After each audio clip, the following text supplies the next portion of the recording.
agencia, nosotros como tenemos a los socios de TWA, que son nuestros socios gringos, digamos, una de las cosas que ellos tienen como sello es el disruption, que finalmente es una metodología. Yo sé que hoy en día no hay nada menos disruptivo que hablar de disrupción, ¿cierto? Pero esta metodología nace en los años 90, cuando se junta un director creativo muy importante de la red, que fue de hecho el encargado de lanzar y de crear la marca Apple, y se junta con una persona de planning, ¿no? Jean-Marie Gru, que actualmente es el chairman de la empresa, y dicen, ¿cómo le damos un poco de estructura a algo que es difícil que tenga estructura, que tiene que ver con el pensamiento creativo? Y desde ahí nace el Disruption como metodología, y que nace un poco desde este dicho que dice, cuando todos estamos pensando lo mismo, es porque nadie está pensando mucho, ¿no? Entonces, lo que busca es ir a buscar esas convenciones de la categoría que sea, qué es lo que se repite una y otra vez y nadie se cuestiona de por qué se repite, eh, y ir a buscar una visión, un propósito de marca que se diste lo más posible de esta convención. Entonces, la forma de alejarnos de esta convención y llegar a este propósito o cumplir este propósito, todo lo que pasa entre medio, se habla del disruption, ¿no? Es una plataforma de crecimiento. Puede ser desde una campaña, como si partió, hasta hoy en día, incluso nos metemos muchas veces en los negocios de los clientes, proponiendo nuevos servicios, nuevos productos, nuevos tonos comunicacionales, etcétera. Cualquier cosa que haga que tú te alejes de esa convención y te llegue a esa visión, un poco entra dentro de esta metodología que se llama disruption. ¿Qué es lo que más te ha llamado la atención de la publicidad y el marketing en el último año? Mira, yo creo que en los últimos años en general, más que en el último año per se, pero han habido cosas buenas y cosas quizás a mejorar o a poner ojo. Desde lo bueno, siempre creo que el rol que ha ido tomando la publicidad es mostrar, evidenciar y promover la diversidad en todo tipo de cosas, ¿no? Desde lo sexual hasta de las clases o incluso en las personas ¿cómo se llama?, en situación de discapacidad. Todo lo que conlleva una sociedad, el rol que cumplió la publicidad para mostrar, para informar, para educar, me parece que es muy lindo ser parte, hacer que toda esta diversidad sea parte de la conversa social, ¿no? Entonces, un poco sacar a la publicidad como una mera herramienta de venta, ¿cierto? Y también hacerla partícipe y un actor súper activo, valga la redundancia, en el mundo cultural, ¿no? En la cultura moderna. Eso es una de las cosas. Y de lo otro, como en qué hay que estar atento, siento yo que quizás es algo que no, que todavía estoy tratando de descifrar, tiene que ver como esta endiosada data. Creo que estamos metidos en un mundo hoy en día donde la data es como el rey, el sultán, el emperador. Todo lo que la data dice se hace, ¿cierto? Todo lo que la data dicta es como lo que hay que seguir sí o sí. Y siento que estamos quizás entrando en un mundo de mucha data, poca guata, ¿no? Yo no estoy diciendo que una cosa sea sobre la otra. No siempre hablan, no, la data está acá, la guata está acá abajo. ¿Qué tenemos al medio? El corazón. Y tiene que ver con el rol que tiene la publicidad también de generar conexiones a través de la emoción. Entonces creo que nuestro desafío, y para emocionar, siempre está el factor sorpresa, sorprender. Y ahí está nuestro desafío. Nuestro desafío está en sorprender. Porque es la única forma de ser memorable, la única forma de que los clientes sean memorables. Entonces, si todo lo que hacemos está dictado por la data, es muy difícil sorprender, ¿no? Porque le estás dando a las personas un poco lo que las personas están esperando, ¿ya? Ahí siempre está esta frase que es un mito, al parecer nunca lo dijo Henry Ford, que decía, si yo le hubiera preguntado a las personas que querían, me hubieran dicho caballos más rápido, nunca hubiera inventado el auto. Es un mito esa frase, pero me parece interesante entender, ¿no? Que si uno va a preguntar a la gente lo que quiere, va a decirte algo esperable. Y un poco se nos cae el rol que tenemos nosotros como comunicadores de sorprender.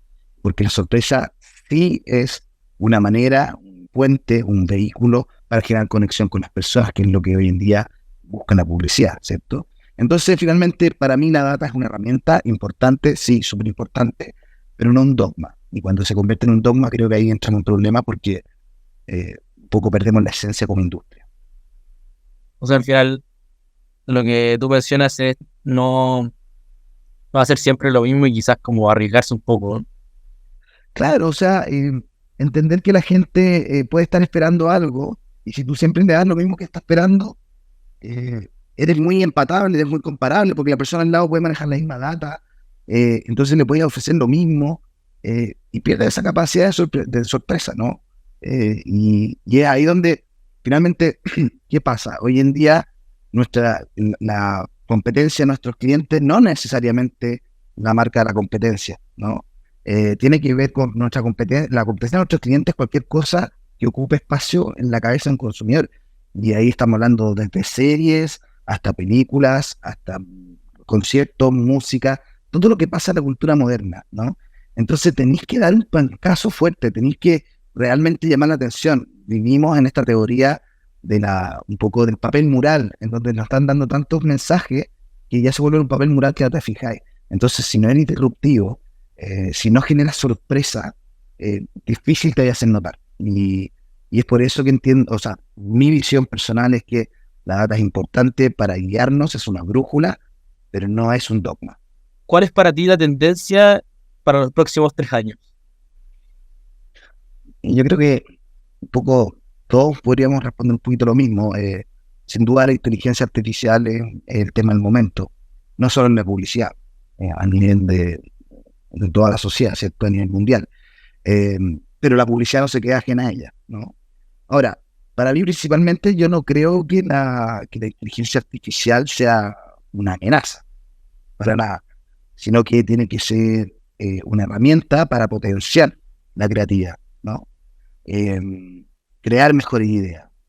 Y hay toda una conversa, y ha existido una conversa, y hay una especie incluso como un susto solapado entre que nos van a quitar la pega. ¿Cachai? Pero si lo vemos así es porque nos damos cuenta que nuestra pega es una pega meramente de oficio. Yo no creo que sea meramente de oficio. Podemos tener herramientas que hagan mejores piezas gráficas, lo que sea. Pero si no hay un cerebro, una persona por detrás que se imagine eso, que crea eso, eso no va a funcionar, ¿cierto? Y no es primera vez que en la historia de la humanidad creemos que algo va a ir a reemplazar otra cosa. Por poner un ejemplo, cuando nace el cine, todo el mundo creyó que la fotografía iba a morir. Y no fue así, ¿no? Sino que lo que hizo el cine vino a complementar y crear nuevas posibilidades también para hacer lo que tengamos que hacer, ¿no? Entonces, finalmente yo creo que la inteligencia artificial efectivamente es una herramienta, yo lo veo como una ventaja. Hay que aprender a trabajar con ella, porque en la guerra entre las máquinas y los humanos, la idea no es que gane uno o el otro, que ganen los dos, ¿cierto? Entonces, creo que es una herramienta importante hoy en día para conectar a nuestras marcas con la cultura moderna, totalmente. ¿Qué es desde lo que tú haces? ¿Qué cosas van a cambiar? Ya que deberíamos estar atentos. Así que yo no sé si es que hay algo mucho que cambiar. Para mí es más bien retomar algo que ya teníamos, ¿ya? Eh, y que es principalmente volver a sentarnos en las mesas de decisiones de nuestros clientes. Como que algo pasó en el camino, bajo mi punto de vista, que todavía no entiendo muy bien. Hay análisis, etcétera, por detrás que hay que hacer, pero como que hemos sido relegados a simples proveedores de mono, ¿no? En proveedor de la pieza gráfica, de los formatos, de redes sociales, de lo que sea, lo que te piden. Entonces como que termináis siendo el proveedor de los monos, pero como que perdimos ese rol de partner estratégico, ¿no? En la mesa de nuestros clientes. Entonces, yo creo que ese es el desafío que tenemos. Hay que hacer un análisis, hay que ver, ¿cierto? Hacer un mea culpa también de qué pasó. Y qué hacer, qué tenemos que hacer para recuperar ese escaño dentro de nuestros clientes. Me encantaría tenerlo claro, me encantaría saber la fórmula, pero no la tengo, ¿cierto? Y también creo que varía de cliente en cliente, pero sin duda hay un factor, ¿no? Hay un factor común a descifrar. Igual lo que sí creo y lo que he visto es que en esa misma desesperación de nosotros como industria volver a sentarnos en la mesa en la mesa estratégica con los clientes, muchas agencias trataron como de reinventarse, ¿cierto? Con nuevas definiciones. Ya no somos agencias de publicidad, somos compañías de comunicación, somos consultoras de no sé qué, etcétera, etcétera. Y en un esfuerzo de un poco de hacer un borrón y cuenta nueva, pero pasó que el cliente al principio cuando se compró eso volvió a sentarse en la mesa con con estas nuevas formas de agencia y te encontró con lo mismo, ¿no? Entonces, ofrecían una nueva forma de soluciones comunicacionales, ¿cierto? Etcétera, etcétera, pero al enfrentarse al mismo servicio que venían de las agencias más tradicionales o el antiguo concepto de agencia, volvimos a perder credibilidad. Entonces, ahí yo creo que como industria tenemos que ser súper responsables en cómo nos vendemos nosotros, ¿no? Porque es re fácil decir, mira, la verdad, soy un lobo, pero ahora me he visto oveja, pero al final seguimos siendo un lobo. Pero entonces cuando nosotros salimos a reinventarnos como industria, hay que hacerlo de verdad, y no es solo quedarse en el nombre, ¿sabes? Porque finalmente muchas veces esto termina siendo, nos hace un flaco favor como industria. O sea, puede ser que la industria se está ampliando más de lo que se pensaba y cada agencia se está vendiendo como algo distinto y quizá el término publicidad se está ampliando tanto que uno ya no sabe lo que es. ¿Puede ser? Claro, totalmente. O sea, claramente la publicidad hoy en día es mucho más compleja y tiene mucho más aristas de lo que pudo haber sido hace años atrás, donde leíamos, escuchábamos y veíamos, principalmente hoy en día tuiteamos, influenciamos, reposteamos, seguimos haciendo las mismas cosas que hacíamos antes, pero son muchas más cosas las que hoy en día conlleva ser publicista y entregar un servicio de publicidad. Pero en ese frenesí o en esa crecida media loca de todas las cosas que hoy en día comunican y que, muchas que es verdad que todo comunica y estamos comunicando constantemente, eh, creo que hay que ser responsable en tomar eso e integrarlo a la definición de seguir siendo una agencia de publicidad. Ponle compañía de comunicaciones, ponle el nombre que tú queráis, pero lo peor es salir a hablar, a decir yo vengo a entender y te entiendo todos estos nuevos formatos y nuevas cosas y la nueva forma de comunicar, y cuando te sentáis con el cliente se da cuenta que seguís siendo lo mismo y tenéis los mismos dolores y las mismas falencias que venía arrastrando desde antes, ¿no? Entonces, por eso creo yo que personalmente siento que ¿cómo se llama? La solución no está en cambiarse de rubro y ahora somos mucho más de lo que éramos antes, ¿no? Es cómo lo integramos a lo que sí sabemos hacer, que es conectar a las marcas con las personas. ¿Cuál es la mejor campaña de publicidad que has visto en tu vida y qué es lo que te hace elegirla como la mejor? Sí, la verdad, yo no soy muy bueno para hacer rankings, yo como que de hecho no me gusta mucho hacerlo porque no creo en el absolutismo. Tengo que me pregunten cuál es tu película favorita, tu canción favorita, o sea, no sé si hay una, la verdad. Pero sí, claro, hay campañas que son más bien, de hecho, haciendo como el análisis, dije, ya parece que soy más retro para mis gustos. Pero hay campañas que me marcaron en mi formación, ¿ya? Y por distintas razones. Una de las campañas que a mí siempre me ha gustado mucho tiene que ver con la campaña de Mamá Luchetti, una campaña argentina de muchos años atrás.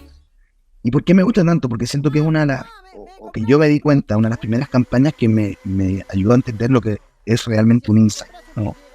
Y el insight tiene que ver con ese factor sorpresa que de repente nadie lo dice, pero todo el mundo reconoce, ¿no? Entonces, y eso genera la conexión.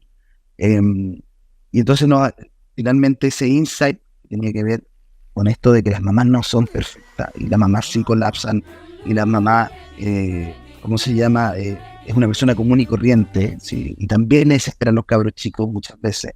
Un poco los alejo de lo que comúnmente veíamos como el prototipo y el estereotipo publicitario de la mamá. Entonces como que va efectivamente y agarra un insight y se da cuenta la marca que le está hablando a personas comunes y corrientes, ¿no? Y eso como que, además esto mezclado con unos monos muy feos, ¿cachai?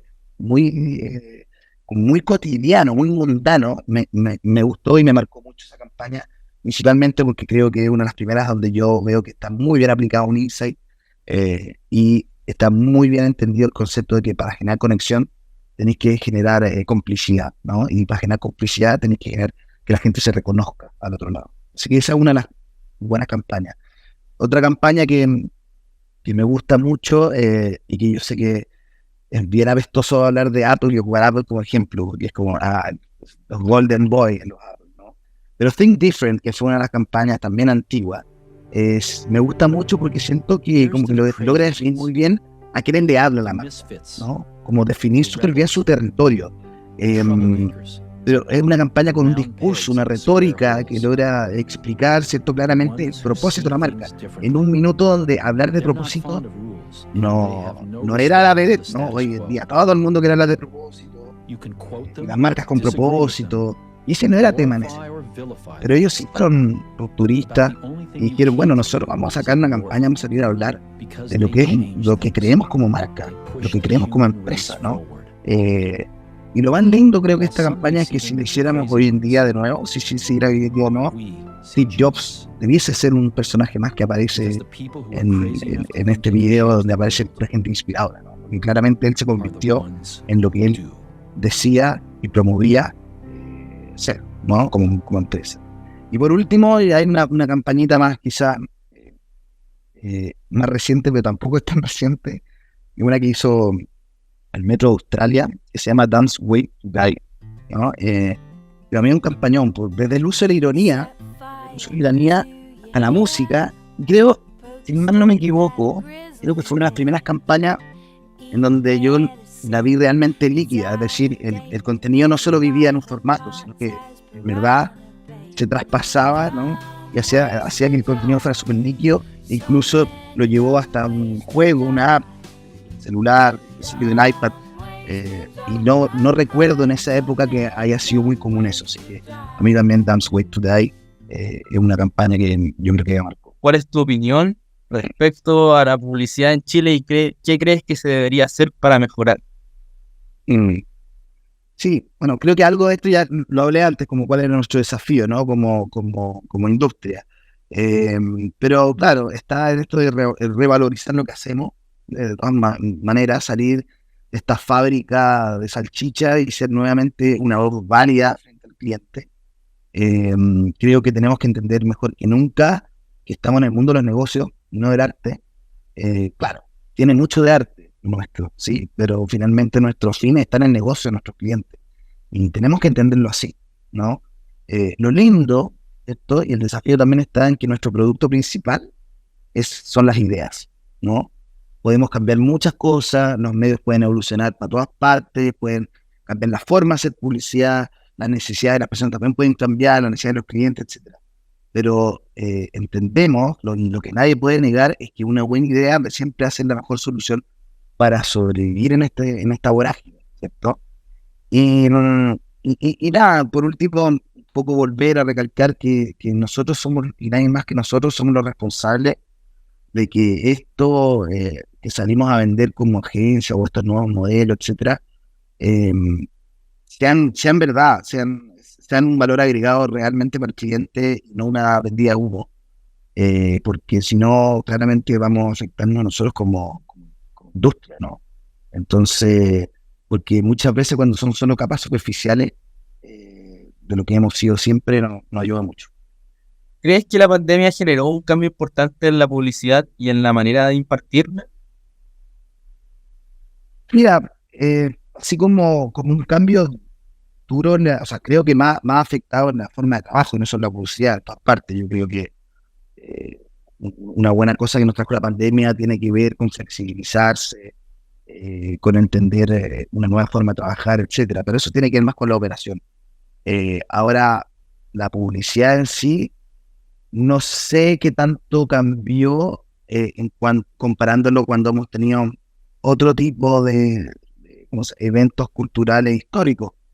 Creo que nosotros como publicistas somos los primeros en tener que entender el tono social, cuál es esa, ¿cómo se llama?, temperatura atmosférica social, y las cosas que van necesitando las personas a consecuencia de estos hechos históricos, ¿no?